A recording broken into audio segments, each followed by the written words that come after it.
আসসালামু আলাইকুম প্রিয় শিক্ষার্থীবৃন্দ, নতুন আরো একটি ভিডিওতে আপনাদেরকে স্বাগত। গত ভিডিওতে পড়িয়েছিলাম কিভাবে অক্টাল সংখ্যা পদ্ধতি থেকে দশমিক সংখ্যা পদ্ধতিতে রূপান্তর করা যায়। আজকে দেখাবো হেক্সাডেসিমাল সংখ্যা পদ্ধতি থেকে কিভাবে দশমিক সংখ্যা পদ্ধতিতে রূপান্তর করা যায়। তো আমি এখানে একটা প্রবলেম লিখে রেখেছি।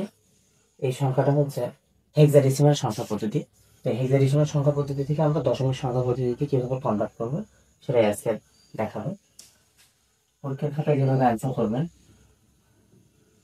প্রথমে এই হেক্সাডেসিমাল সংখ্যাটি লিখবেন এবি দশমিক 4D। এটা হচ্ছে একটা হেক্সাডেসিমাল সংখ্যা।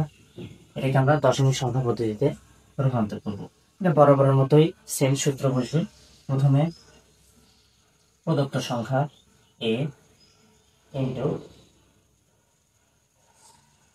বেস, এখানে বেস কত হয়েছে 16, তাহলে আমাদের 16 বসবে। তারপরে আমরা হাতগুলো দিয়ে নিই। দশমিক রেডিক্স পয়েন্টের বাম পাশে নাম্বারিং হবে 0 1 2 3 এইভাবে, আর রেডিক্স পয়েন্টের পরে হবে -1 -2 এইভাবে।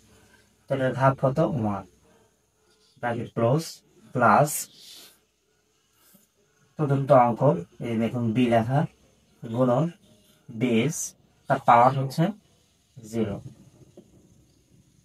ওকে, প্লাস অ্যান্ড রেডিক্স পয়েন্টের পরে রয়েছে 4 ইন্টু বেস 16, ঘাত হচ্ছে দেখুন -1, তাহলে আমরা বসাবো -1, প্লাস এখানে রয়েছে ডি, পরের সংখ্যাটি ডি ইন্টু বেস 16, ঘাত রয়েছে কত -2, -2 দেখুন দিয়ে ব্র্যাকেট দিয়ে রাখবো। এই ব্র্যাকেট গুলো দেওয়ার কম্পালসারি এরকম না, ব্র্যাকেট গুলো দিলে হয় কি গুণ আর প্লাস অনেক সময় একরকম বোঝা যায়, বোঝার সুবিধার্থে ব্র্যাকেট গুলো দেওয়া, ব্র্যাকেট গুলো দিলে ব্র্যাকেটের কাজগুলো করা সহজ হয়।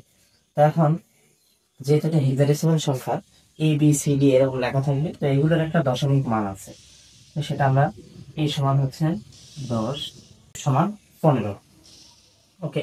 তো এই অনুযায়ী এ বলতে বোতাম হচ্ছে 10, তাহলে আমরা 10 লিখবো ইন্টু 16 এর পাওয়ার 1 দিলে হবে 16 ব্র্যাকেট, প্লাস বি বলতে আমরা বলছি 11 ইন্টু কোনো কিছুর উপর পাওয়ার 0 থাকা মানে সেটার মান হবে 1, প্লাস 4 ইন্টু 16 টু দি পাওয়ার -1 হবে, ইনভার্স 1 হলে আমরা জানি 1/16,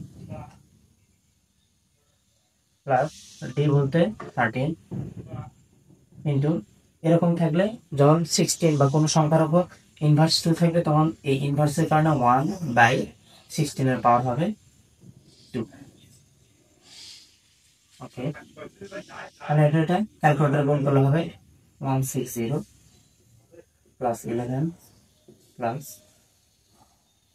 এই 4 দিয়ে এটাকে গুণ করতে হবে, তার মানে এটা উপরে রয়েছে, তাহলে 4/16 করলে আসবে 0.25, প্লাস দেখুন এটা হচ্ছে 13, এই 13টা উপরে যাবে কারণ একা আছে, উপরের সাথে গুণ হবে 1 এর সাথে গুণ হবে 13 এবং 16 উপর স্কোয়ার, 16 দুইবার গুণ করলে যেটা হয় 256, ওই 256কে এই 13/256 করলে এই অ্যান্সারটা আসে।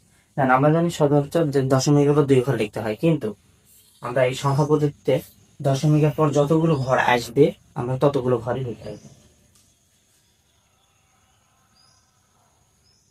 তারপর এই সবগুলো মানকে যদি আমরা যোগ করি তাহলে আমাদের অ্যান্সার আসবে, সবগুলো মানকে ক্যালকুলেটরে যোগ করবেন, এটা হচ্ছে আমাদের দশমিক সংখ্যা পদ্ধতি। আর এখানে এটা লিখে রাখবো, অতএব A B radix point 4D